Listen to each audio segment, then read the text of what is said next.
to go. On fourth row, in fourth position on the second row of the grid is Warren Cullen from Alan Brown in Commodores, then Murray Carter in the Falcon, Larry Perkins in a Commodore, then Rusty French in a Falcon. 8 V8s, and way at the back of the field is Alan Gricy in the BMW 635 CSI as the revs rise.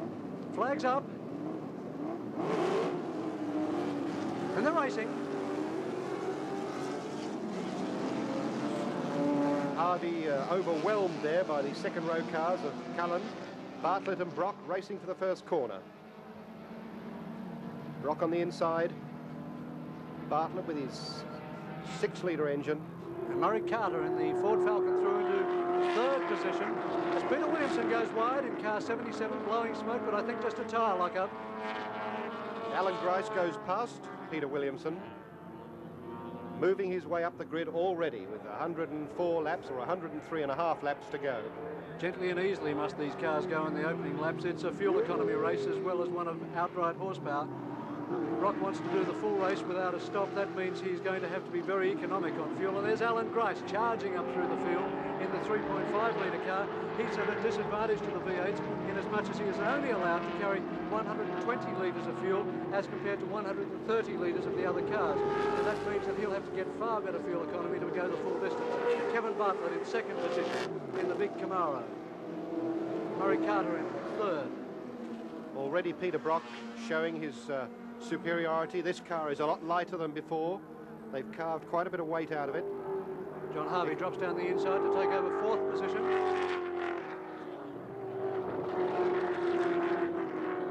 It's Warren Cullen there in fifth. Alan Brown behind him in sixth place. Bartlett trying to close up through the twisty bits, which is odd for a Camaro. You'd expect him to do it on the fast bits. I was fairly amazed, actually, Paul, that the Camaro didn't leap away at the start, because you'd expect the greater power of that big V8 engine to overwhelm Brock down the drag strip on the first time. It obviously means, I would suggest, that Bartlett is looking at the end of the race rather than the start.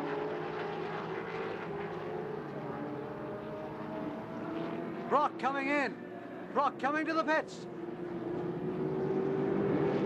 Bartlett now in the lead as Peter Brock heads to the pits in this brand new motor car. This is why they're racing it now. They don't want any of this to happen at Bathurst later in the year. And in fact, this is why Dick Johnson ought to be here, because although he's won the Australian Touring Car Championship, he cannot afford to miss these long distance races if he's to win the James Hardy 1000. Because this is the proving ground. This is where you learn all about what's going to go wrong with your car. As the mechanics go underneath the engine of Brock's car, Bruce Nowacki, the chief mechanic, has a look underneath. Well, Will Hagen's down there. We should know soon enough what went wrong there. Kevin Bartlett in the lead, leading this group of cars. Benson Brown, that's the old Peter Brock car, or the one that Alan Moffat drove at Sandown last year.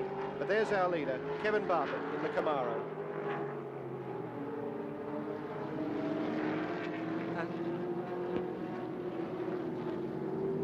In second position, Murray Carter. Murray Carter held second position in this race here last year in a brilliant dice with Brock for 3/4 of the race distance, then, or sorry, a quarter of the race distance, then dropped out with mechanical problems. In third place is John Harvey. And let's find out from Will Hagen now what happened to Peter Brock in the pits. Unbelievable luck for Peter Brock there at the end of the third lap. A plug lead loose in the car, quickly rectified though, and now the chase is on. And back to the leader. Well, if Peter Brock had any thoughts about fuel economy for this race, he's now had to throw them to the wind in this great chase we're going to see over the next hour or so. That's Larry Perkins in that car there. That was the second Marlborough Holden dealer team car from last year, the car that John Harvey occasionally drove. And Larry Perkins to drive this for about 3/4 distance before he hands it over to the car's new owner, who's done only 5 races. And there goes Harvey, challenging underneath Murray Carter, and takes second position from Murray Carter. So Harvey getting very aggressive there, knowing the team leader, Peter Brock, is a long way back. And this is Harvey's first race since Bathurst last year. Hasn't had a race since then. Carter now pulls out again down the straight, the superior power of the 5.7-litre Ford showing. Harvey challenges him going into the bottom corner and keeps his second position. Harvey not prepared to back off there.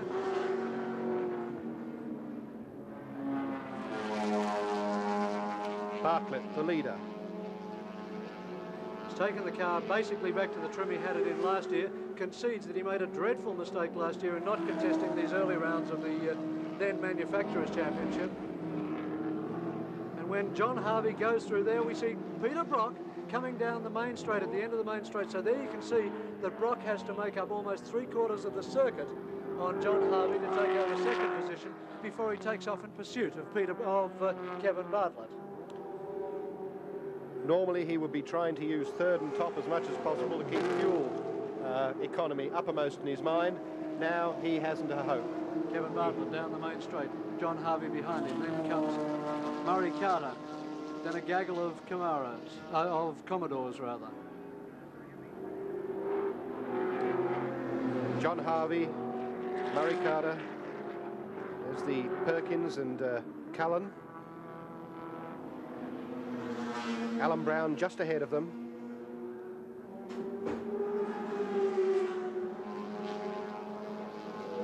Camaro going beautifully into the oval. Harvey locking up that wheel every time into that corner, Paul. They're running on 15-inch wheels because they couldn't get the 16-inch tyres for this race. The various strikes going on around the place have just absolutely made it impossible, and there was a furious activity in the pits this morning, changing over to 16-inch rims for all their spare tyres. So the suspension of those cars is really only vaguely dialed into 15-inch wheels. That could account for those lockups. John Harvey second position behind him, Murray Carter and the Falcon. Carter, an incredible enthusiast, worked most of last night just changing things. Didn't think there was anything particularly wrong with the motor car, but just wanted to change them to make absolutely certain. Car 12 there, Warren Cullen, announced this earlier this month that his co-driver for the James Hardy 1000 at Bathurst will be none other than Alan Jones, the world champion. Car at the moment unsponsored. Cullen says it's costing him $175,000 to put the effort together. Alan Gricy in the 3.5-litre BMW, alleged to turn out 330 horsepower. Bartlett lapping as he comes onto the speed bowl. He'll do that a lot more times in this long race, 104 laps of the Adelaide circuit. Driving very softly, John. Has to do it at this stage. Got to conserve those tyres for one thing, because the Camaro puts a lot of pressure on the tyres. They've got the front tyres fairly well sorted out. They're using the Dunlop 021 compound, but sorry, they're using Goodyears on the front rather than using Dunlops on the back. They're not satisfied with the way the back end of the car is behaving at all, and have in fact requested new Goodyears from the importer, Alan Moffat, to try and make the Camaro handle even better again.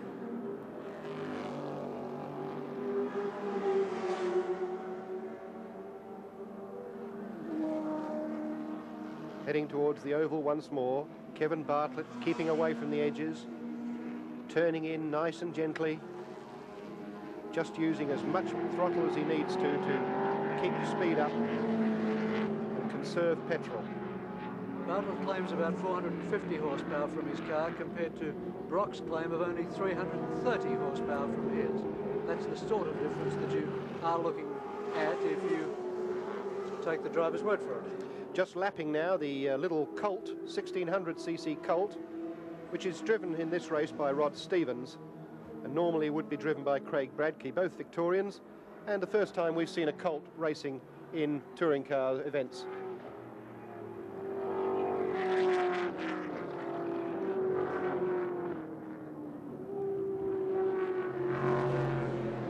There's Brock coming up to repass Peter Williamson in the Toyota Celica, who in turn is tucked in behind the other Toyota Celica, the Chicken Celica of Graham Bailey from Gosford in New South Wales. And that's Peter Williamson's old motor car, as Brock now storms down the end of the straight, reaching about 145, 150 miles an hour, and throws it through the bottom end of the corner.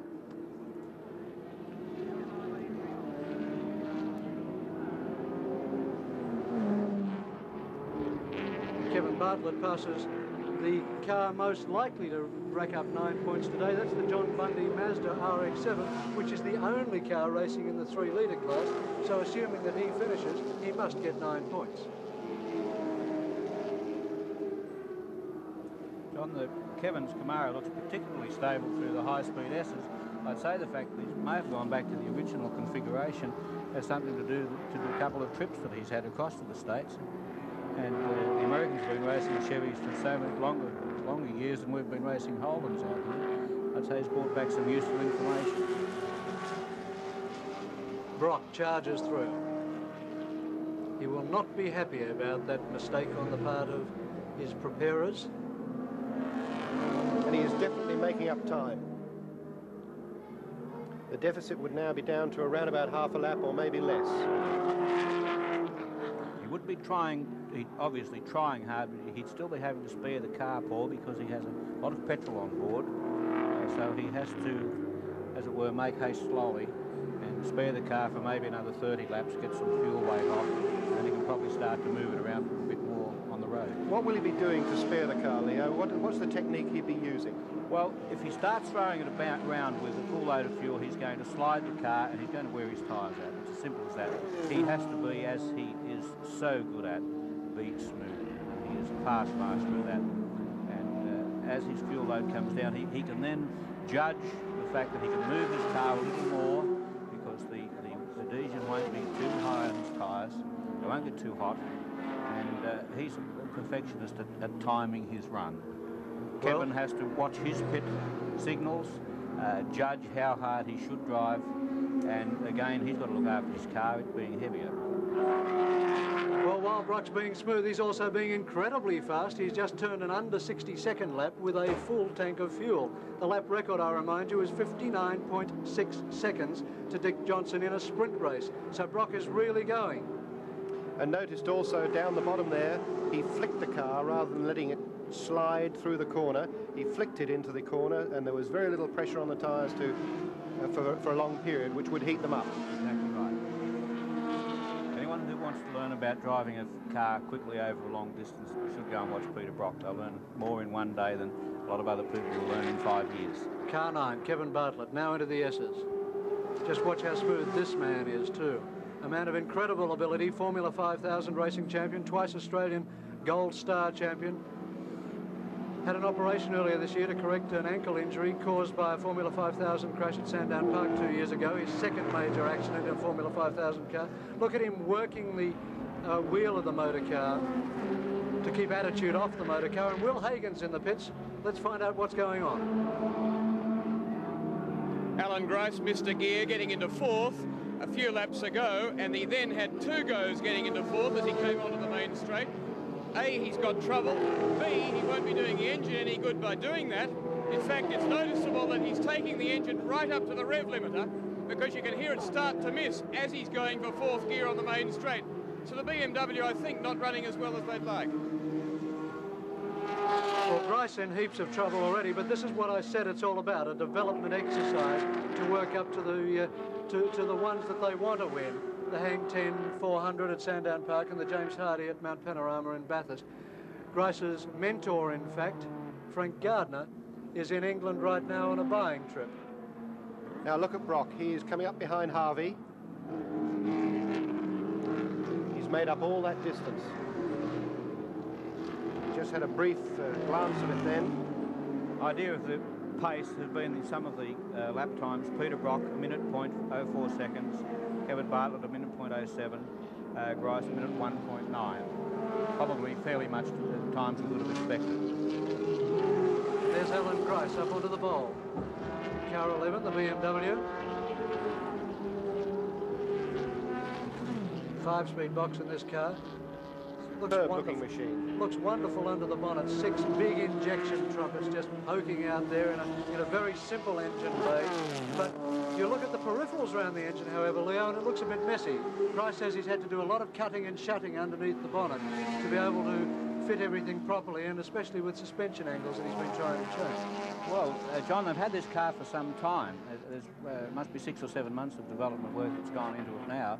It should be getting somewhere near its maximum potential. It's been very well done, and in typical Frank Gardner fashion, it was very thoroughly done. And I'm sure, I tend to agree with you that it's all building up to be right on the job for the Sandown race in September and then Bathurst in October.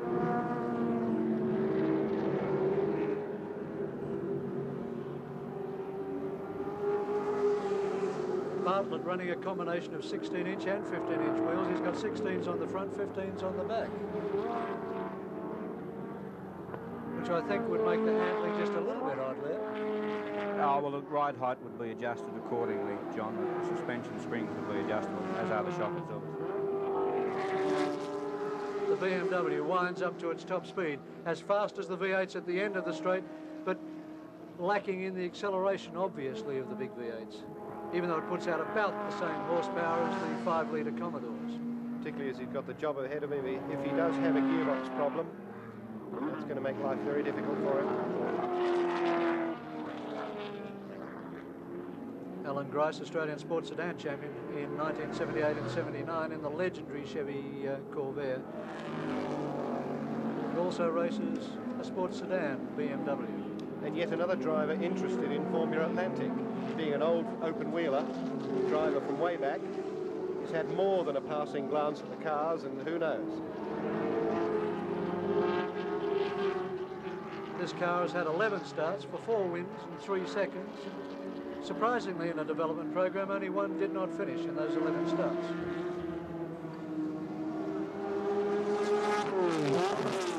Hear that? Yeah, missed the gear again.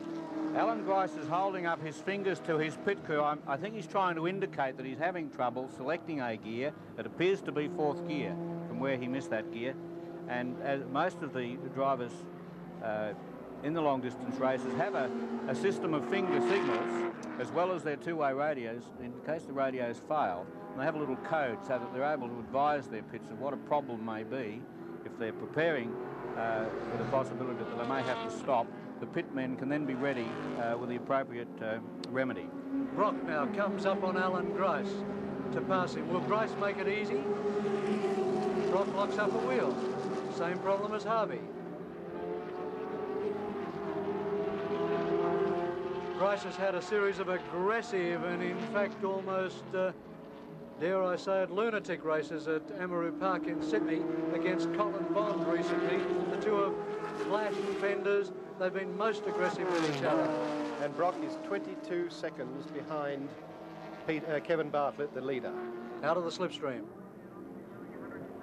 And that's the difference between the two cars at this stage of their development. Peter Brock just effortlessly passes Alan Grice down the straight. Grice would be wishing the straight was possibly another half a kilometre longer, because the BMW is quite effective through the air at high speed. He would tend to hold his own at the top end of the range against the hole.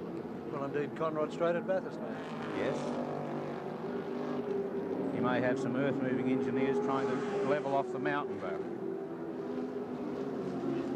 Peter Brock up onto the bowl. Behind him, Alan Grice, keeping Brock in sight and learning a bit about what Brock's Commodore can do. As Brock comes up to lap for the second time, the little Colt, the V.N. Burrell and Rob Shute. 1 second a lap is the measure of Brock's advance. He's catching Kevin Bartlett by 1 second a lap at the moment. 21.6 seconds that last lap, compared with 22.7 for the previous one. Murray Carter is now the lure in front of Brock.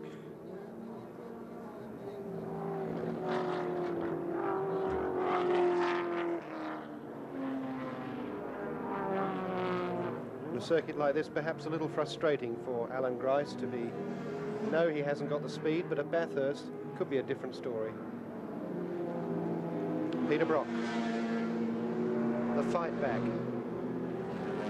There's Carter, there's Brock. Carter's in 3rd place.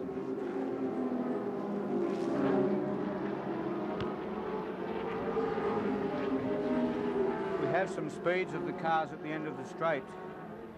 John, rather interesting. Kevin Bartlett 140 miles an hour. Murray Carter 138. Peter Brock 137. Alan Grice 127. Peter Williamson in the 2-litre Toyota 113. Bob Holden in the smaller Escort 104. And the strong headwind still blowing down the main straight, or blowing up the main straight. I'd say we'd be looking at, were the wind reversed, we'd be looking at 150 miles an hour, if you say Kevin Bartlett. Murray Carter, an engine made out of bits and pieces.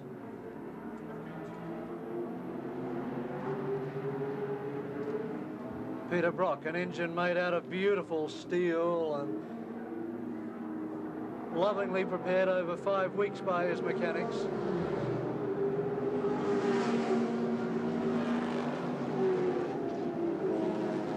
And there's not going to be much that Murray Carter can do as Brocky moves in to take him there, which is a bit brave, and Murray Carter backs off to let Peter Brock through, then ducks down on the inside of him. Good on you, Murray. Oh, that's a shame for Brock. He's only 19.5 seconds behind now. Still catching up, and that will have cost him plenty of time. Well, Murray Carter, a hard-on competitor, Leo Gagan. Well, showing the benefits of 25 years of doing it the hard way, John. Very fair, but there's no reason for him to give an inch away. Peter's as much a competitor to Murray as to anybody else. Oh, and look at this. This is the race for the lead. That's Kevin Bartlett in the lead with John Harvey right up him. So Harvey now challenging Kevin Bartlett for the lead. Obviously, Bartlett having some sort of a problem, which would account for Brock catching up so quickly. And certainly for Harvey. Possibly a traffic problem, Paul. Well, yes, it could be, but he lost an awful lot of ground very quickly there. It's something that Peter Brock has, the nice thing in the back of his mind. He knows that he's got John Harvey up there, making sure that Kevin can't relax. It's a very well-balanced team. Well, by the look of that slipstreaming duel down the straight, there's nothing much between them at this stage, which you would have expected from an engine of Bartlett's power. Well, there's only 3 or 4 miles an hour in the maximum top speed of the two vehicles. It's not a lot, particularly when he's being towed along. Some got extraneous... a piece of the car flapping in the breeze there. Wonder whether he could have hit somebody on the way through accidentally. Yes, it looks as though it could be a rubbing strip off the bottom of the body.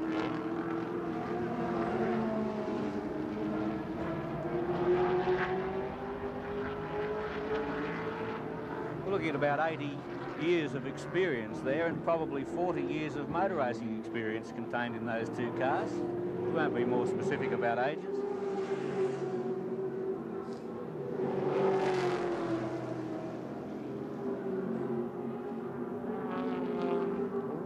Meanwhile, out of sight, Peter Brock has disposed of Murray Carter, and he's now 18 seconds behind these two leading cars as John Harvey takes the lead. Harvey through. Kevin clearly pulled away and let Harvey have it. And as Harvey takes the lead at the end of 20 laps, John Harvey leads this 104-lap Endurance Championship at Adelaide International Raceway from Kevin Bartlett, then Larry Perkins in the Commodore, Alan Brown in a Commodore, Warren Cullen in a Commodore, and then the dice between Peter Brock and Murray Carter. So that puts Brock in 6th position in front of Carter, working his way back up from last after an early pit stop. Kevin Bartlett looks as if he's not going to take all that lying down, even though he did wave Harvey through.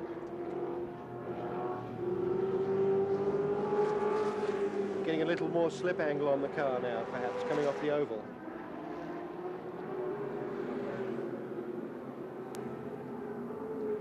It's an interesting tactical situation developing here, because Kevin doesn't really want to tangle with Harvey.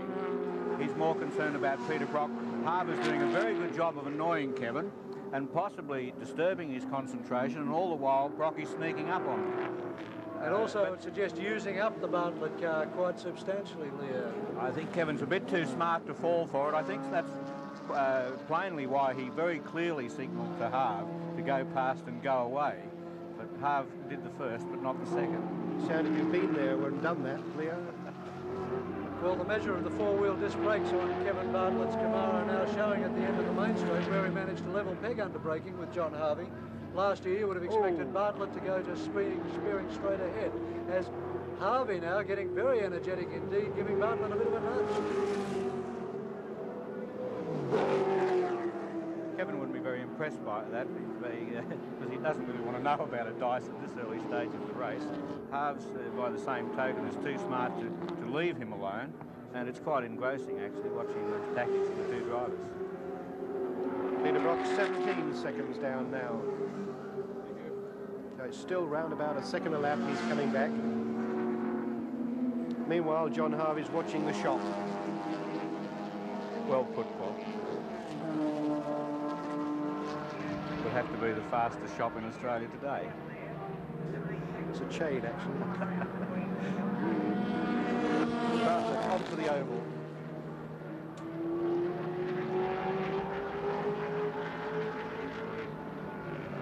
Harvey now dives down on the banking, right up on Bartlett every time through there.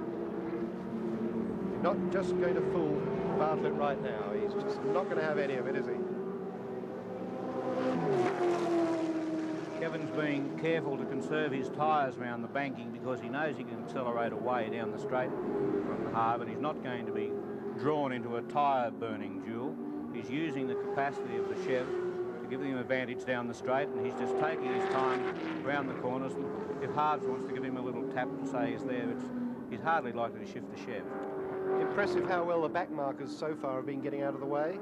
Yes, they're all fairly experienced people, Paul. We've raced against one another many times, the majority of these drivers. The better, smaller car pit crews tend to advise their drivers when they're about to be lapped so that they can make their plans accordingly and get out of the way with a minimum of fuss, both to themselves and the faster cars coming through. This time, John Harvey really giving Kevin Bartlett the knowledge that he's there. Because Harves hasn't driven too much this year so far. He's been very busily involved in the preparation of the cars for the dealer team. In fact, I suggested earlier today that they may have had to spray him with WG-40 to get the rust out of his system. Well, Harvey, in fact, has now been nominated team manager of the Holden dealer team, and probably, properly as such, he should take his place in the pits, and he spent most of his time this weekend justifying how he can manage it from the driving seat. Is that why I saw him walking around the pits with a bowler hat and a brolly? Well, two-way radios are wonderful things, aren't they?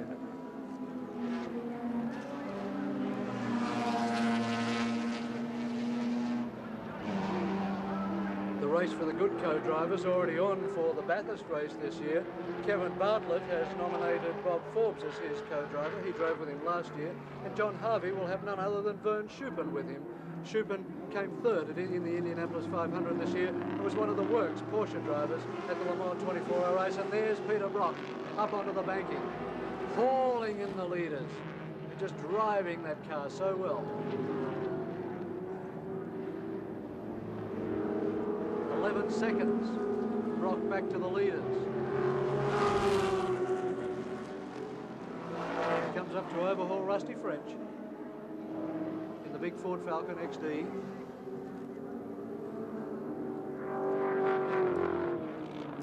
French level pegging Brock down the chute.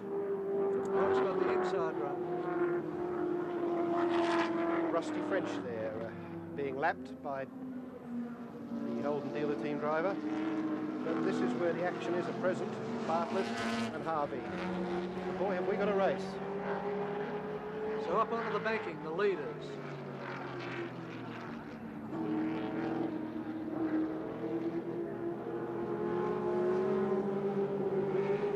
What are the chances of Harvey and Brock being able to talk to each other, do you think, on their two ways? I can't see why it wouldn't be possible. I'd like to be tuned into it at the moment. I think it would make very interesting listening.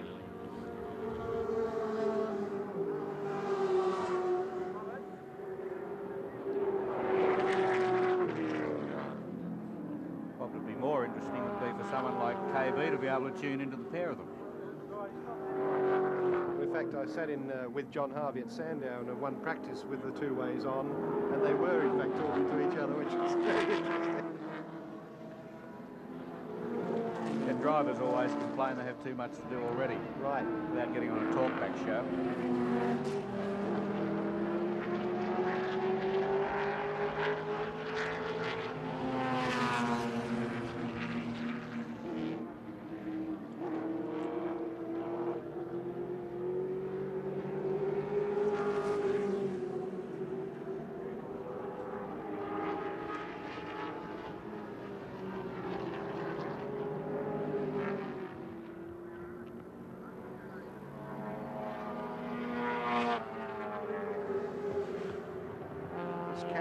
Game looks like it's going to continue for a while, John.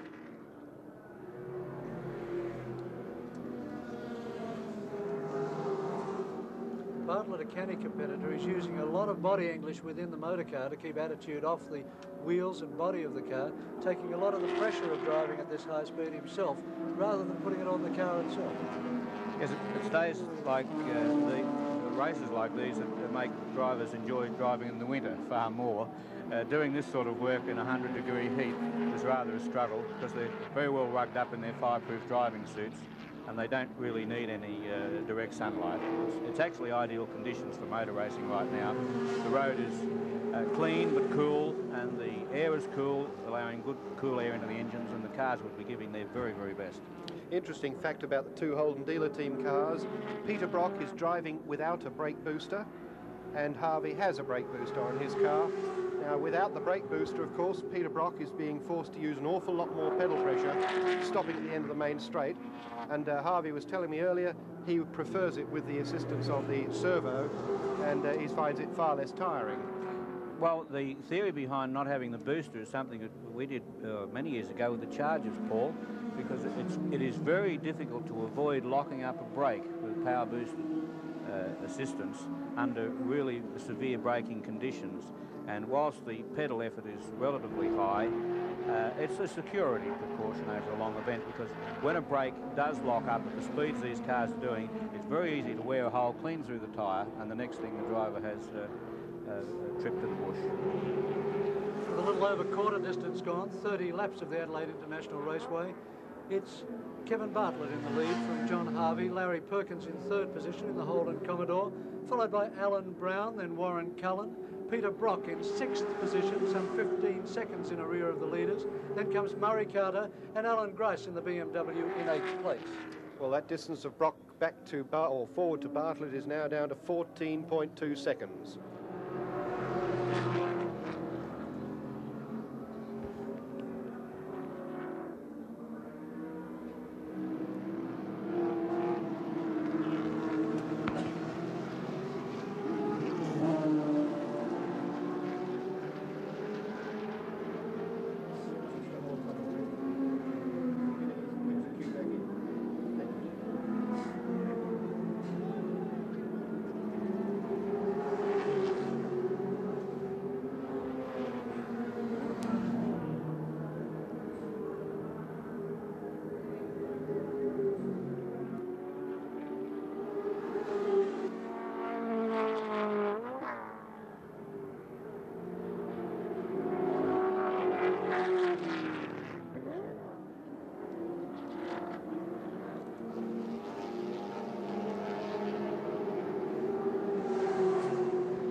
Bartlett, Harvey, still this battle going on,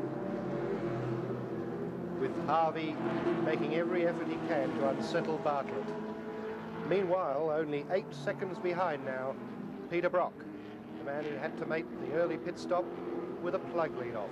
And Peter Brock is up into third position, so there's nothing between him and the leaders but a few cars to be lapped. So Peter Brock has worked his way up from last position on lap 3 to be in third position in this race, and he's still got more than half the race to go.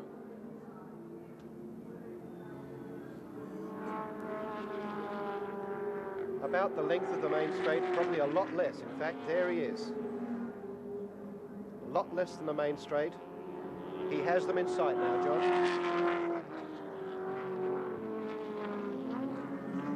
It's a great psychological situation for a driver to be able to see the man he's chasing. It seems to assist in the adrenaline flow. It's nothing worse than wandering around not being able to see the opposition.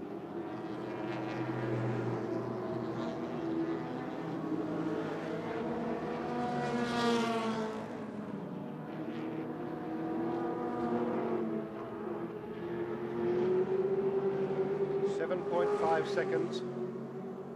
So Bartlett has speeded up a little more. Presumably his pit crew will be telling him the situation. It's interesting to see that John Harvey is working his car quite hard. He's really doing an excellent job as a number 2 driver in harrying Kevin Bartlett. He's not too worried about maybe his tyres going off a little bit and having to slow later, because he knows that Peter Brock's going to come through and take over the job. I'm sure Kevin Bartlett will wishing someone else ran a Camaro with him. Going through a back marker there, who had to go into the agricultural areas just to avoid contact.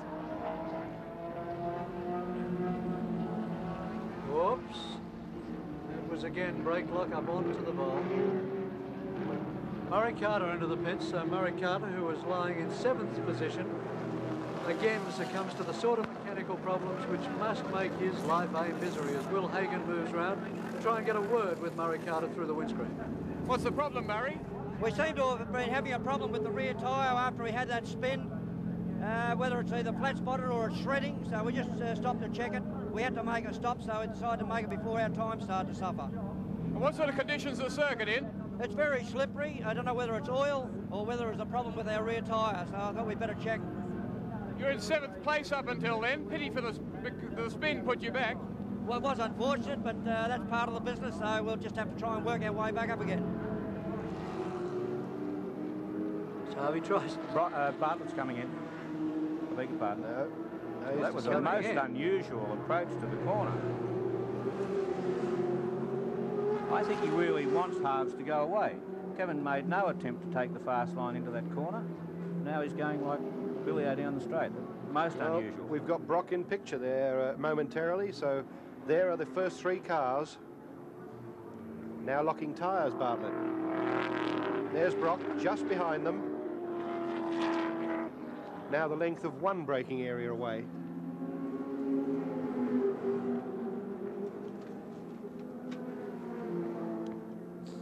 Brock hardly daring to throw the car around too much, but dying to get up there with them. No, it's interesting. Harvey in the lead. Bartlett, and then 05, Peter Brock. So Bartlett now in the unenviable position of being sandwiched between 2 Marlborough Holden dealer team Commodores. And Harvey, if anything, moving away a bit from Brock there. Well, certainly moving away from Brock, from Bartlett. And Brock now right up on the tail of the Bartlett Camaro. Harvey looks as if he's pulled out the stops. He really has, because he was fairly untidy coming off the oval then. Well, Leo Gagan, would you perhaps give some thought to Kevin Bartlett being in trouble? I'm rather concerned about those rear brake lockups. That won't be doing his tyre situation too much good at all. I don't think it's hard driving on Kevin's part. It's possible he's having a minor problem there. He's too far into this race now to be throwing it away by over-braking. I think he's having a little difficulty. So he gets the John Harvey Marlborough Holden dealer team Commodore off his tail and gets Peter Brock straight on it. The red-white car here filling his rear vision mirror. They just won't go away.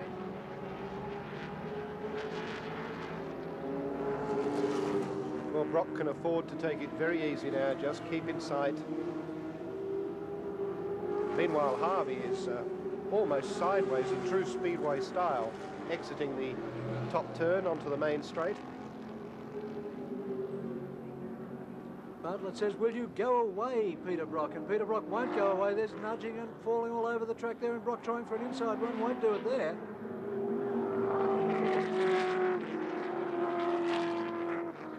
If it was anybody else but Bartlett, they would have had to have gone off the road by now, without a shadow of a doubt.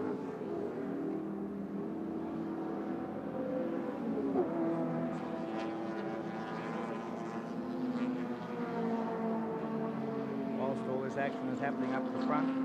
Very interesting. Rod Stevens, a previous winner of this event, is leading the up to 1600cc class in a Colt, which is a new car to motor racing in Australia.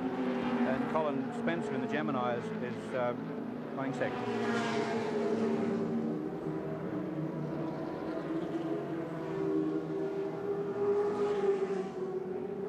Oh, we're really getting it going now. Bartlett, good and sideways, a touch of opposite lock.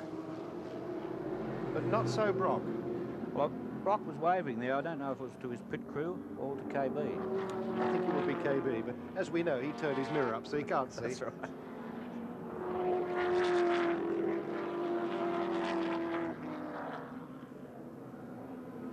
There's a very good back marker going almost onto the grass to get out of the way of this lot. Harvey marching away.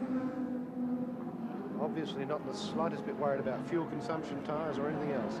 He's just having a ball. I'd say there's one or two things. He's going to come in and have a look, or he knows that he won't have to come in and he's going to try and win this race. Where will he work next week? He might be able to talk KB into There we go. the job. Peter Brock through. On the banking, a difficult place to park, and he passed it, he did it. And Bartlett now looking for a way through down the chute. Wrong side of the track to be doing it. But there's the power of the big Chevy Camaro, because he overtakes Brock, and now it's Brock's turn to go to the outside and look for a braking manoeuvre. You would hardly believe this was endurance racing, would you? No, I think the sight of Peter in front of Kevin was a little bit red raggish. Peter Brock waving his hand out the window there. And a brake locker. It's pressed beyond human endurance, never mind Australian endurance, I think. Rocky was probably a little bit concerned that while all this is happening, the halves are tending to slide away a little bit. There's Harvey in the lead. He's lapped Alan Grice in the BMW. Behind them come Bartlett and Brock right behind him again. And again, the weaving and diving down the straight that you expect from Formula Vs, not from big touring cars like these. Ooh, Brock on the brakes a little bit, yes. That was a braking duel par excellence without a shadow of doubt. Brock was very unstable. Oh, there's a nudge. Bartlett was very unstable, really fighting their way through the corner. Yes, Brocky had really outfoxed Kevin there. He had the best run into the corner. Kevin didn't want to know about it and put the car in far too tight. And actually, Brocky had to really jump out of the way, otherwise they both would have been off in very slippery grass. And we could have had the distressing situation of seeing the two of them bogged in that very soft earth. So now we're just going to have a look at that again as they come into the corner here. As Brock Kevin Bartlett right. comes to the pits. And there we go into the corner. Bartlett locks it all up. Brock has to move right out of the way. Bartlett has no option but just to stay out wide, and through goes Peter Brock as Kevin Bartlett now comes to the pits after that incident. We'll put the watch on him as he comes to a stop. Seems to be in no hurry to get there.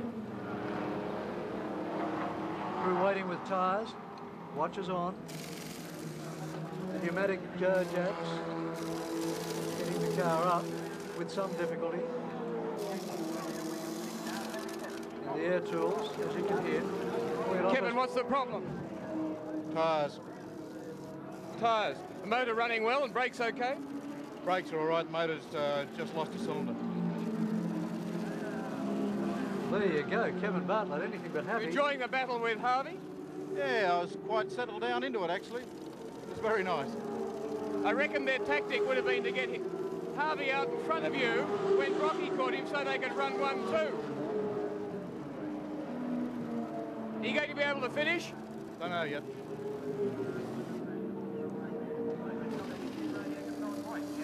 Well, rather terse, Kevin Bartlett. Leo?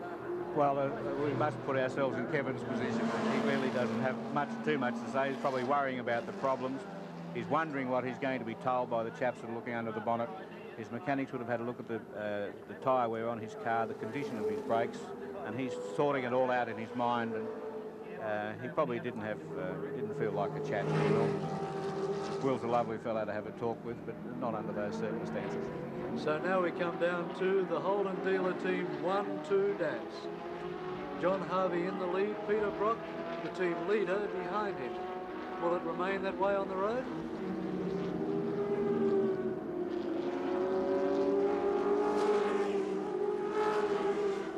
That's Harvey, that's Brock. And that's a familiar sight.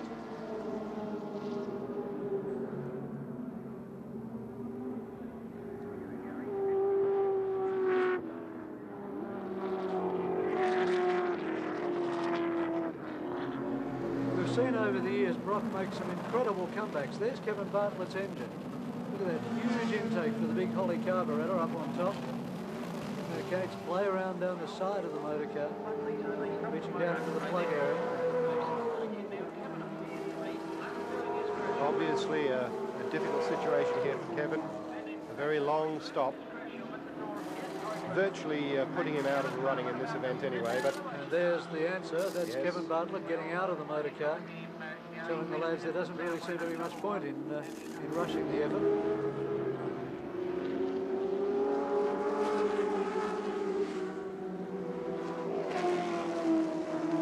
As Brock closes in on Harvey now.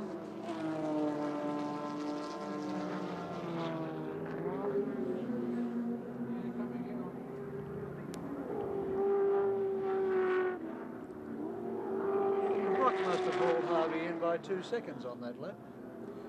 I think we're starting to see some team tactics here now and team driving, and Peter might have rang Harves up and reminded him who signs the paychecks.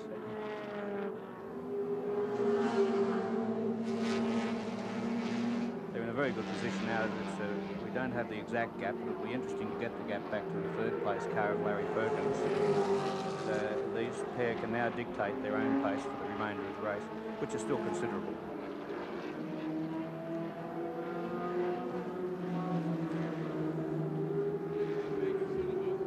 A grand opportunity for a development out there, actually, with Brock with his new car, with quite a number of changes made to it over the old car, which Harvey's now driving, and a good opportunity to gauge the two vehicles together on the track. well, in answer to your question, it's 12.5 seconds, that gap, Leo. Thank you, Paul. And Peter Brock we're takes just the over lead. half distance now, so anything could happen still. And Will Hagen's in the pits.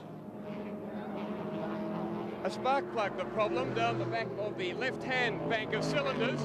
Ron Misson now with an asbestos glove on to get down in among the tremendously hot exhaust headers to try and replace that and hopefully continue.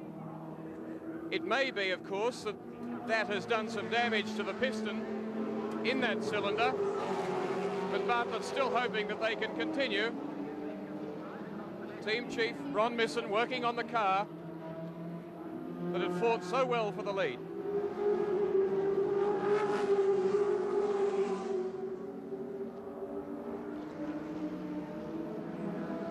Peter Brock with 49 laps to go. Larry Perkins in third place, as we saw before, 12.5 seconds behind the leaders. Perkins in a few more laps is due to hand over that motor car, however, to its owner, Clive Benson Brown, a new entry to the high-performance world of touring car racing in Australia. He's done 5 races so far and is working up towards the big one, the James Hardy 1000 at Bathurst. Benson Brown, however, 4 seconds a lap slower around here yesterday in practice than is Larry Perkins at the wheel. So to hand the car over to the new driver would perhaps be a mistake if the team wishes to finish third. Larry's how much obviously the car driving costs. very well after his couple of runs in the Pacific race earlier in the day, and he would be right in the groove at the moment, and that's a decision that the team's going to have to make. It's a very, very good effort for him to be up as close as he is. Of course, Benson Brown was another person talked into going motor racing by the inevitable Peter Jansen, just as Alan Brown was. And I think Peter may have hoped he was going to buy his car, but in fact he went out and bought the ex-Holden dealer team machine. It's obviously still as quick as it ever was because the times are very good.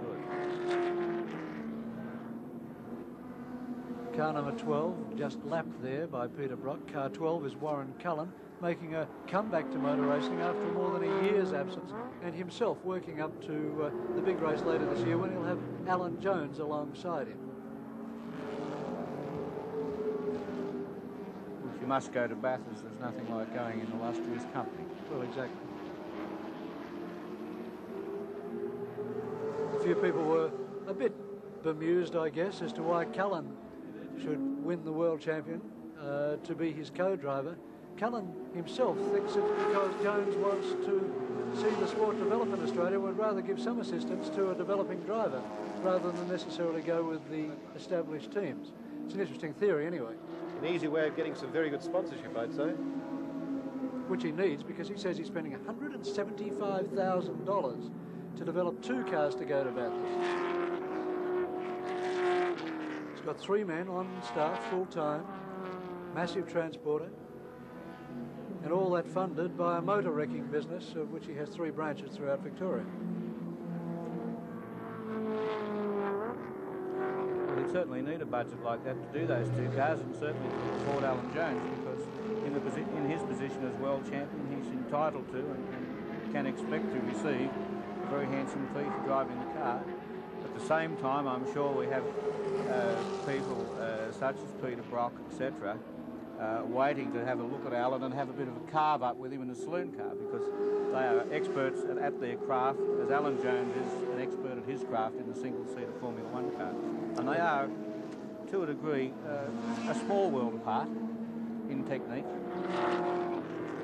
There's Cullen sandwiched between the two dealer team cars, and he's giving absolutely nothing away to them because he's maintained that sort of position for a couple of laps now, losing not too much on Peter Brock at all, so he's driving very well. Cullen started racing only in 1976 when he persuaded the late great Max Stewart to give him some assistance at Bathurst. I'll never forget Stewart disappearing off the end of the chute actually when the brakes failed completely and having to pull a huge handbrake turn almost before he ran into spectators at the end of the runoff road. Since then, Cullen has always chosen good co-drivers. He's had John Walker from South Australia, with whom he finished 7th in the 1978 Hardy Ferodo 1000. And then in 1979, his last race, in fact, he had Graham McRae, the former Tasman champion, alongside him in the motor car. And Harvey's just gone by again, so Warren Cullen is lapped for the first time, I think.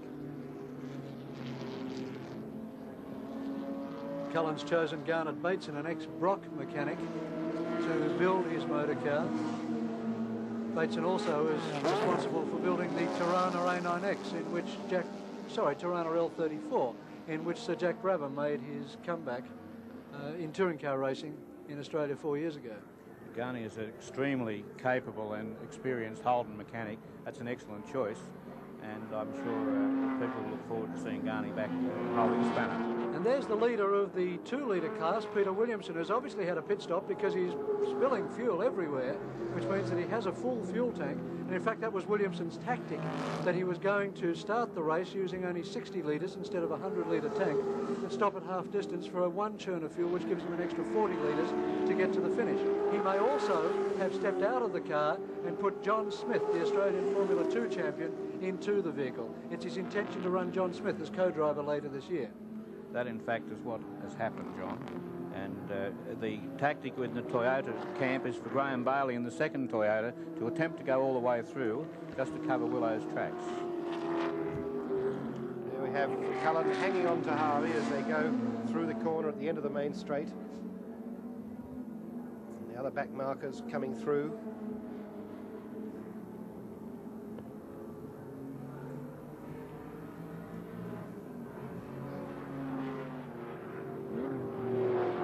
Larry Perkins still in the seat. Got a lot of racing today.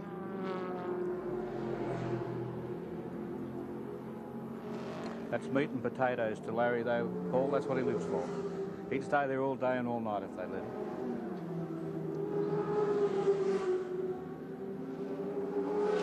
There's the BMW of Alan Grice, to be shared in the longer distance races by David Hobbs, the very accomplished English international racer,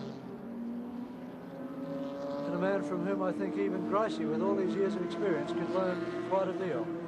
Hobbs has had quite some experience in BMWs, winning in fact the Sebring 12-hour Leo, I think.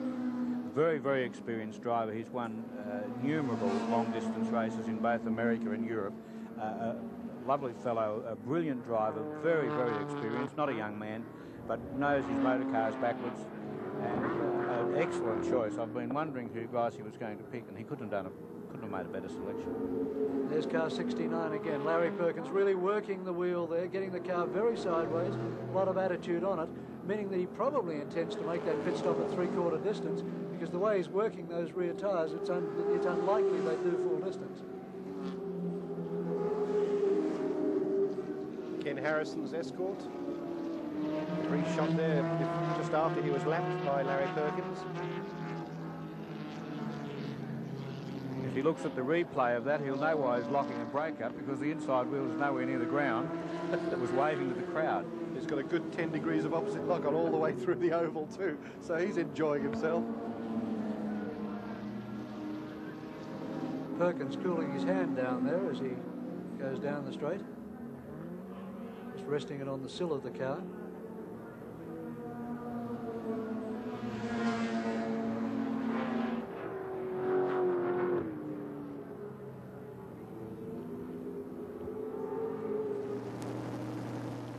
Rusty French in the pits there. Fuel. No action around the tyres at the moment. Churns going in the dry brake system at the rear of the car. Doesn't require the boot to be opened. There's a little flap in the top of the lid, and the can just goes straight through that and into a sealed entry into the tank. Out goes Rusty French.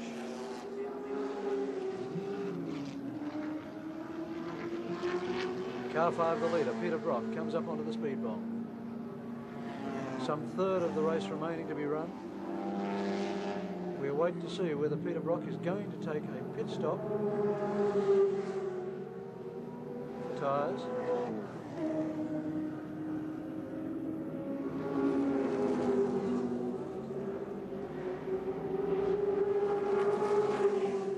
John Harvey running very low on the bowl there. And the Melbourne Holden dealer team set up in the pits, waiting for a pit stop with 2 left-hand tyres ready to be placed on a car. And Harvey certainly dropping back. He's dropped back now behind Warren Cullen. Yes, my goodness. John Harvey's back into 3rd position. Worse. In fact, I think now Warren Cullen is in fact a lap down. Yeah, so he's unlapped himself. So he's unlapped himself at this stage. These long races are very, very hard to keep track of, particularly on a small screen.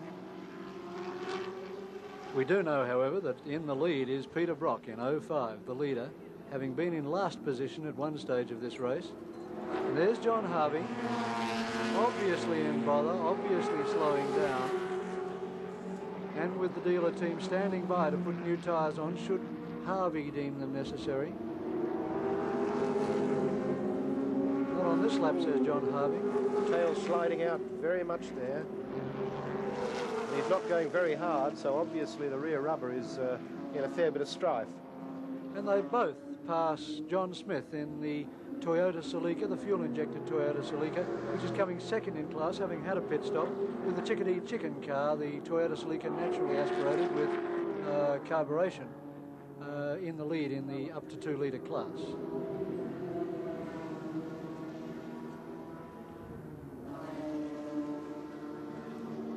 Harvey takes back the lead on the road from Warren Cullen, thus lapping him again.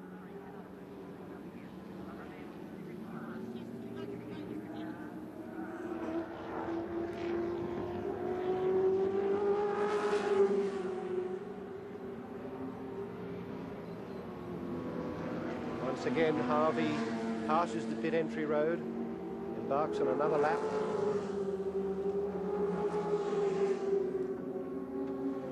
That time of the race with pit stops coming up, that the driver starts to imagine all sorts of things. The tyres feel as though they're going flat, the brakes appear to be worn out. He starts to worry about whether the engine's going off, whether he should wait and come in exactly as he's been instructed by his pit manager, or whether he should duck in and maybe have something looked at. Imagination really starts to get at a driver about this stage of the day.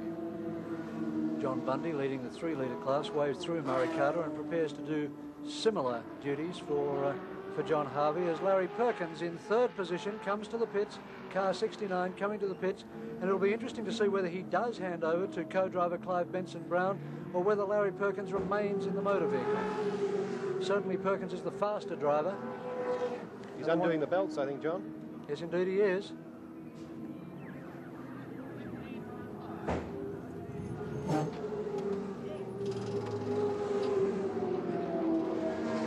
Larry Perkins coming in now, handing over to Clive Benson-Brown, helping him to get the crutch straps and the lap straps across and the 6-point harness.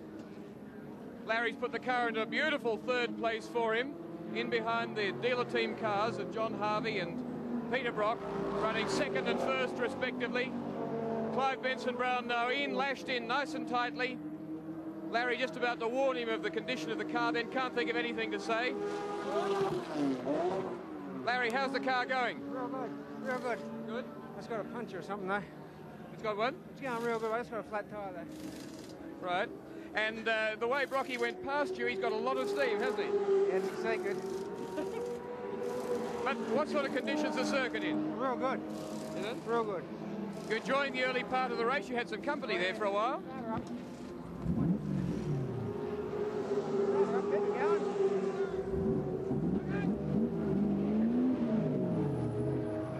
Bit of sideways motion there as he gets away. Larry, Clive hasn't had a lot of experience, has he? No, that's true. No. He hasn't had a lot of experience. How many races has he had? Oh, this is his 5th race, and he's totally a newcomer, and he's doing fine for that. He's doing it sensibly, learning slowly as opposed to quickly, and I think he'll be all right. How did he practice yesterday compared with your times? Oh, he had trouble, so the times weren't an indication at all. All right, well done, Larry Perkins. Good 3rd place up to this stage. Thank you, Will. Quite a long speech there from Larry Perkins, really. Well, it is for Larry. 68.4 seconds they lost in the pits, and now it's up to Clive Benson-Brown to see if he can hold the 3rd place that Larry Perkins has so finely forged for him. Larry out of breath there, Leo. Why Yes, would that be? Well, he's been working very hard all the afternoon, and with a deflating tyre, I'd say his last lap was probably fairly hectic. There's only 30 laps to go, and Clive Benson-Brown, given the lead that Larry has put him into, or the position that Larry's put him into, could well hold it. If, as Larry tells us, he had trouble yesterday, he may be able to improve on those times that he did. Underlines the points that this is a very physical sport, as well as being, you are just sitting in the car, but there's a lot of energy consumed. Oh yes, when Larry got out, I'm sure he felt as though he'd ran 64 laps. And the BMW comes to the pits. Peter Williamson there, standing outside the pits on the main straight, looking a little bit disconsolate, maybe wondering what to do. The car had a minor engine problem yesterday, just a minor electrical problem. It's possible it has recurred. They must be very disappointed because the car's been running beautifully. There's the BMW in the pits, Alan Grice. Full turn of 40 litres going into the car at the back. Tyres going on the front left and rear left. The left-hand side, of course, which gets a lot of working here. And Will Hagan is with Alan Grice. Alan Grice, a puncture looks like about all you need on top of your other woes. Yeah, that's right, Will. Like a fella going down, we've just worn it out. It's very hard to get good rubber. You were having trouble getting gears earlier on. Yeah, I've lost 4th gear. If I have to use it, I've got to hold it in. It doesn't help. It also seemed to have a miss at high revs. Was that because you're taking it up to the rev limiter? No, it does seem to have a bit of a miss. It sounds like a plug. But we can still finish the race. Who knows? Other than 3 or 4 problems, it's running all right. Yeah, well, I've got to earn my money today. Alan, that gives you a good indication of what to do before the major races? Oh, yeah, certainly. That's what we're out here for.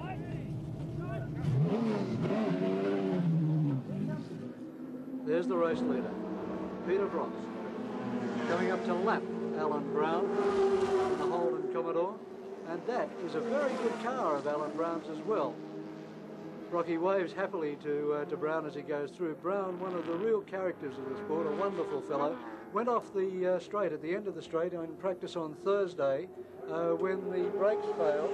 Spun it terribly into the infield, ripped out the suspension, did all sorts of body damage, and then got to work to panel beat it himself. He's a panel beater by trade, although he now runs a multi-million-dollar business. And he and Ron Wanless, his co-driver, both panel beaters by trade, although both very successful businessmen, got down to the business of fixing their own mistake.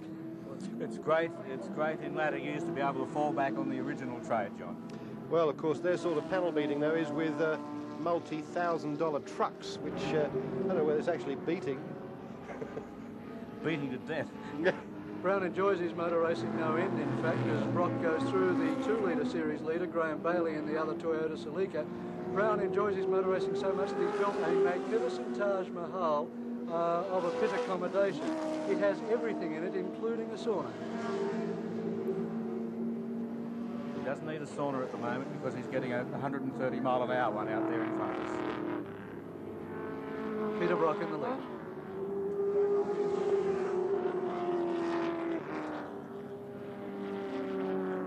Could you repeat that, sorry?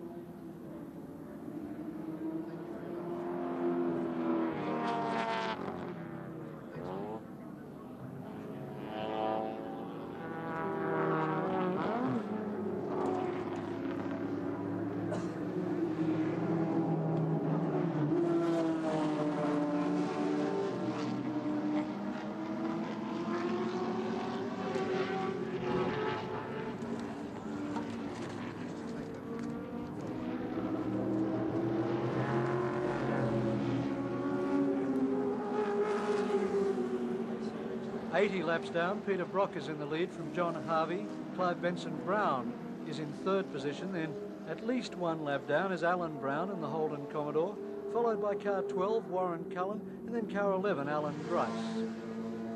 So with 24 laps remaining, Peter Brock goes on his winning way, and it must be a wonderful feeling for him to be out there with a clear track after the last 6 months of chasing Dick Johnson all round the Australian Touring Car Championship. Johnson won 5 of the rounds, Brock won only 3. Significantly, Brock says that he never once passed Johnson on the road when Johnson wasn't in trouble. He says the power of Dick Johnson's Big Falcon is just something to be believed. In fact, he says the power to weight ratio is something to believe, and he wants to have Johnson's car weighed to find out just what it's all about. I believe it has been weighed, John, and I thought that issue had been resolved. You may be right that it might be going to be reopened. But I'd say Peter Brock would be one of the few people that aren't sorry that Dick Johnson isn't here today. Well, indeed. Brock also is in the middle of a battle with the Confederation of Australian Motorsport, the controlling body of the sport in Australia, to have them recognise some cylinder heads, which he desperately wants to run on the Holden Commodore. He had them on the dynamometer on the engine he's running here right now last week, and got 27 horsepower more and 11 foot-pounds of torque more. He's currently getting 330 horsepower, and he says the extra 27 horsepower would get him right up with Johnson. Well, that's understandable. I'd say that Dick's car has developed as far as it's going to go, which is a very long way, and it's up to everyone to try and catch him, and the owners, the ball's in their court, really. Leo Johnson, perhaps a little bit silly not to be here today.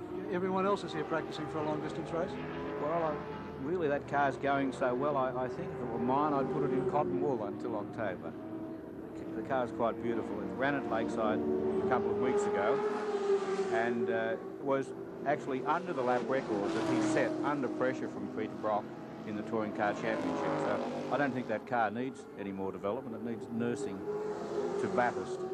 Johnson apparently to drive with the Bathurst and in fact race veteran in Australia, John French. Yes, I spoke to French at Lakeside, and I said, ask him how it felt to be preferred to the world champion and whether he might be getting a similar fee. But, he just grinned his normal smirk and said nothing.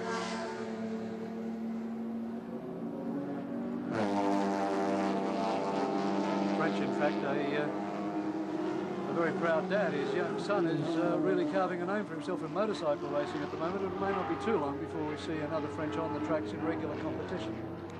And there's Brock in the lead. Just going onwards and onwards. He's established a groove. He's sitting right in it.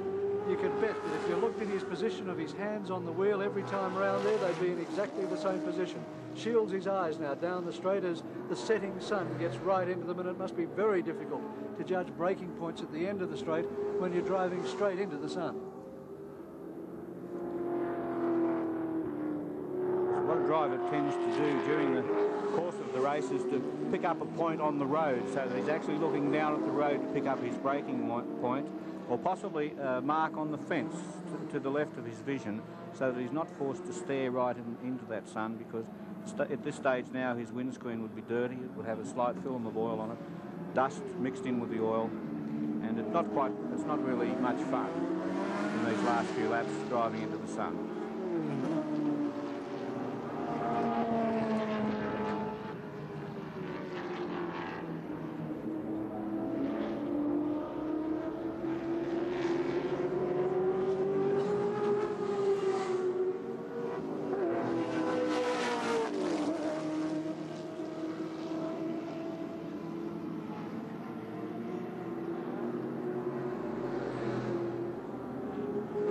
That's Clive Benson-Brown in third position, being lapped now by Peter Brock. So Benson-Brown backing off a little bit.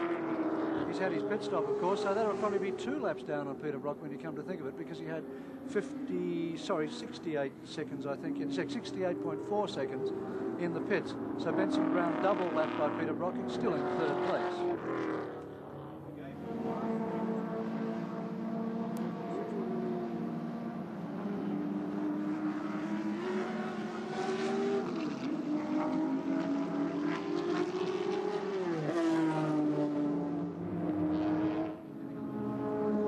There's the Toyota of Peter Williamson, John Smith in the pits. Solved its, we guess, electrical problem out on the circuit.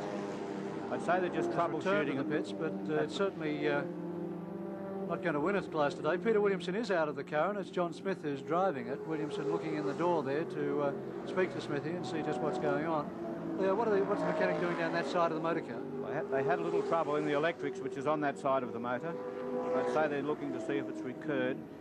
It'd only be technical at the moment and an exercise to give John Smith some laps, because the mechanic had to go and get the car going and in effect would have disqualified the vehicle because it was attended to on the side of the road. That's Peter Williamson there, kneeling down beside the motor car, paying homage to it as Will Hagan moves around to get an interview with one of the more outspoken men of Australian motor racing. Mike Stillwell, first time back in the car for a long while. No, it's John Smith, mate. It's John Smith. What are you doing there? I'm having a run with Willow. Good little car, mate. Sorry? Very good little car. Yeah. Peter had a spin earlier, flat spotted a tyre, I presume? Yeah, they just changed it now, mate. It's pretty good, though. It should be all right. The car in good shape? Yeah, the coil lead fell off twice. It's about the only problem it's had. You're keeping a busy boy today? Too busy. All of it just about ready to go. What do you rev it to, John? Willow's been using about 8.5, maybe 9. I'm using about 8 myself. What's he told you about track conditions? It's very slippery, Will. It seems like it's been slippery down the bottom and also off the bowl. But it's going well. The best of the small capacity class cars, but you can eat car 50 won't throw out front. Daily. Nasty goals, great migrates, something to cover on up here. That was on a couple of little sign up under the left here, Greg.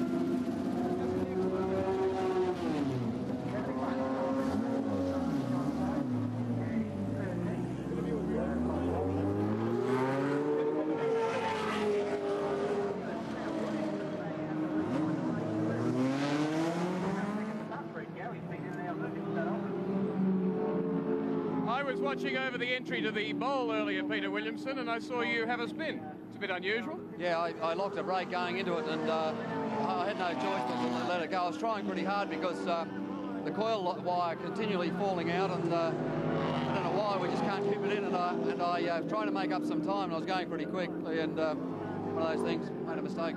You had a problem earlier in the race with Graham Bailey, to whom you, of course, sold the car. It seems a bit of an error, the way he gives you all this trouble. Yeah, oh, well, the car's exactly the same as mine, and we don't keep anything from him, and he's driving very, very well. In fact, he's getting too good. We'll have to do something about it. He has improved in recent times, hasn't he? Hasn't he ever? Yes. But that was a fairly long pit stop, Peter. Will you still be able to get back to the lead in the 2-litre class? No, John Smith's having a drive just to get used to the car and to get to learn a bit about it. We're in a pretty hopeless position over a silly little thing. We're just going to have to just run this race out and come back another day. And there goes the 3-litre class leader. Car 93, John Bundy, spins out, but as he's the only car in the 3-litre class in his Mazda, rotary powered, he can afford to take all the time he wants as long as he gets to the finish line and the money. He can stop for afternoon tea, John. Have a tea and a bicky.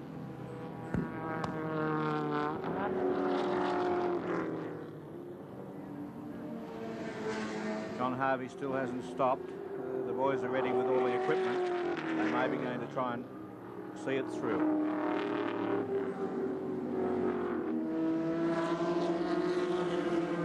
And with 90 laps gone in the race, 14 remaining, Peter Brock and John Harvey lead the first round of the Australian Endurance Championship for 1981 by an incredible 3 laps from Clive Benson-Brown then Alan Brown. Right.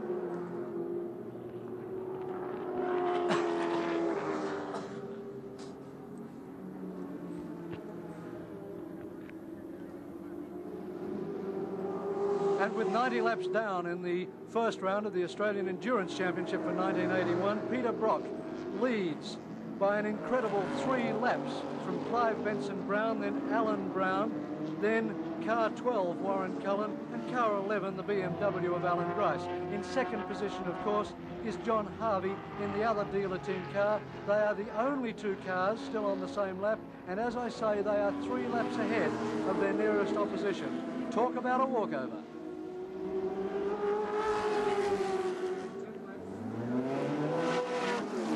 In second position, John Harvey.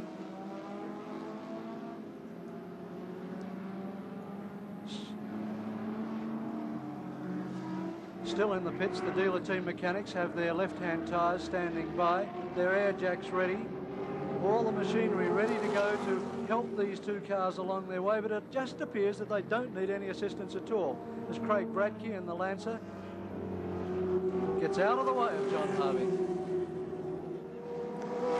And Harvey this time points to the pits. There's no doubt, John, that with that lead up their sleeve, they can, if the drivers are in the slightest doubt about the ability of the tyres to last or their fuel supply, they had the luxury of being able to give away a lap, stop and throw a couple of tyres on for safety's sake and put some gas in. I wouldn't be surprised at all to see John Harvey stop this lap. This time last year, in fact, in basically the same position, John Harvey had a flat on the last lap and limped into second position. So this time, possibly with that warning in mind, he will take the sensible way out and go to the pits now. Yes, he's pointing.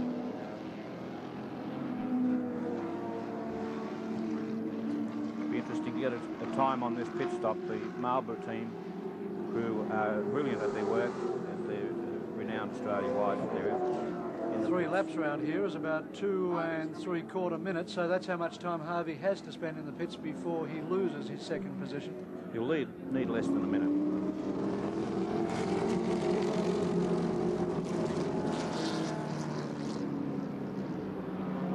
Left-hand rear, he says, or fuel. Or both.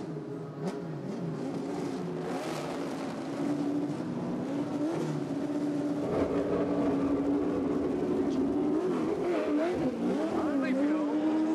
10.2 seconds to stop. Well, as you can see,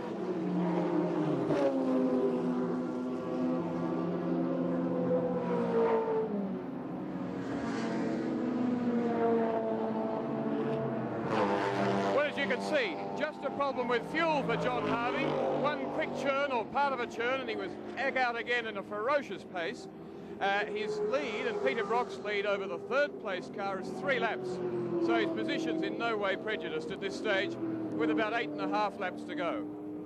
Brock is now the only man on the winning lap. John Harvey has been lapped by Peter Brock in that incident or that call to the pits. So now Peter Brock's got it all to himself. 1 lap ahead of his teammate, and with them nose to tail on the track, it looks like it's going to be one of those Butte 1-2 finishes of which press photographs are made. It's what team managers wish in their dreams, and they don't see them often enough. That was a very good pit stop. From the time the car actually entered the pit row until the time it accelerated away was a total 20 seconds. Excellent. Only actually motion is only 10 seconds. Only 7 laps remain in the race. Less than 20 kilometres. It'll be interesting to see whether John Harvey's car was maybe getting some surge, or whether it was low, really running out, in which case Peter Brock might feel like whipping in and throwing a few litres in just for security. No doubt they're on a 3-way hookup, all having a little talk about it at the moment. Alan Grice back there, who's in 6th position in the race. He's hanging on quite nicely, thank you, to the tail of John Harvey's car, indicating that the pace of the race is certainly slowed to one which is comfortable for the Holden dealer team.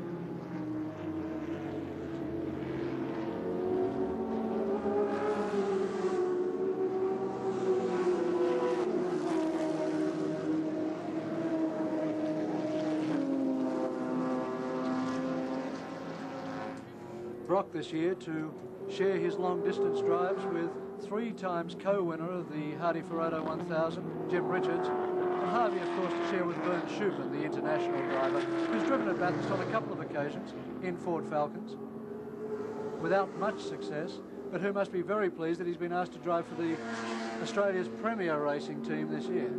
It's a very strong team indeed, and of course the winning team of Brock and Richards, I can't see that being broken up for a long time to come. But Vern has been doing quite a number of long-distance races in America and Europe. He did Le Mans, and of course he had that brilliant 3rd place at Indianapolis. So he's a real catch for the Marlboro dealer team. Well, in fact, Harvey said that he chose Schuppan to be his co-driver when Harvey was over at Le Mans this year to watch Brock drive there. And Harvey snuck into a forbidden place through a golf course down the end of the Mulsanne Strait, where no man is allowed to go, and in the middle of the night he watched Vern Schuppan come through in the big twin turbocharged 935 Porsche at above 300 kilometres an hour with the turbocharger on fire, and he said Schuppan was just so good, so much in control, that he had to have him with him in the Holden dealer team car.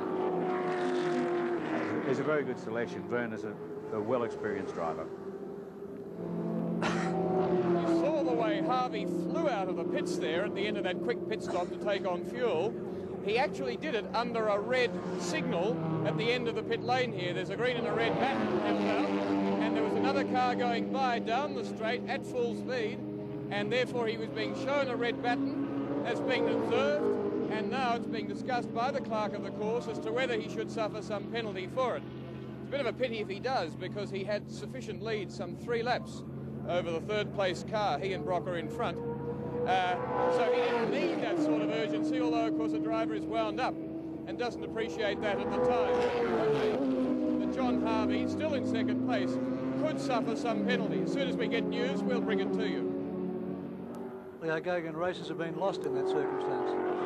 Yes, it's a difficult thing that the officials have the safety of everyone in mind. They have to enforce those rules. I'm sure they'll look at it sympathetically. If there wasn't too much danger, John may escape with a reprimand. John, of course, his adrenaline would have been pumping so much that he could have even missed that sign. Well, in fact, I think of only this year, the Johnny Rutherford incident in Indianapolis, when in almost identical circumstances he threw away the Indianapolis 500 by just disobeying the rules when he shouldn't have done it because he was in control. It's a difficult situation. Fortunately, the rules are administered in a good spirit, and I would suspect that it won't go past a little chat with the clerk of the course. 3 laps remaining in this, the first round of the Australian Endurance Championship for 1981. And Peter Brock out to put big points on the board, but look how close Alan Gricy is there to John Harvey. There is absolutely nothing between these 2 cars in the closing stages. Not on the same lap by 3 laps, but at the same stage. It's interesting to watch just their individual performances on the road and see that Grice certainly is capable of getting himself on a pace and staying with a car like Harvey's. Of course, we don't know particularly what condition Harvey's car's in. That's the distance back to Harvey. Harvey dropping a little bit back from Brock. And the positions as we enter 100 laps.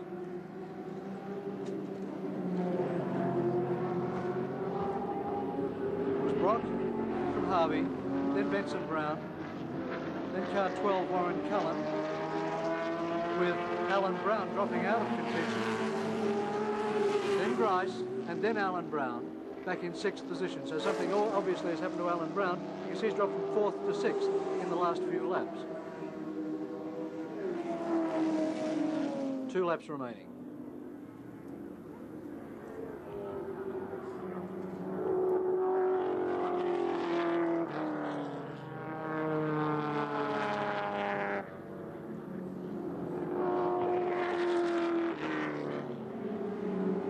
Peter Brock's earned his pay today, John. Indeed he has. He'd be a happy man with the rest of the Endurance Championships coming up. There are 4 rounds of this Endurance Championship. Oran Park in August, then the Hang 10 400 in September at Sandown Park, and then finally Surfers Paradise on November the 1st. In between that, the CRC 300 at Amaru Park in a couple of weeks' time, and then of course the big one, the James Hardy 1000 at Bathurst on October the 4th. The CRC 300 is where we will certainly see Dick Johnson putting in an appearance. that should be worth going a long way to have a look at.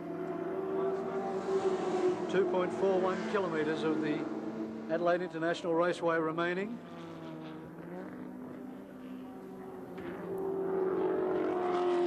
Peter Brock, steely eyes, looking into the far distance. This is the longest lap, John. It takes forever.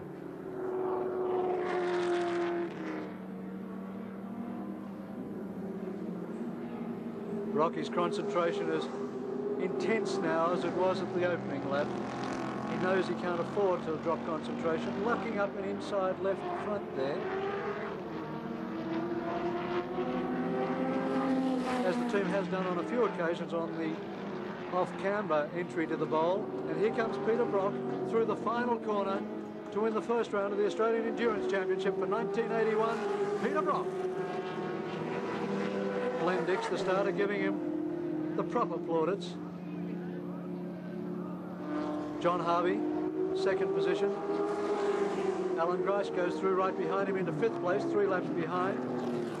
Now we wait for car 69, Clive Benson Brown will take third position with a lot of thanks to Larry Perkins. And there's the crowd. A bit cold at this time of the afternoon, but toasting the success of Peter Brock the way that Australians should in stubbies.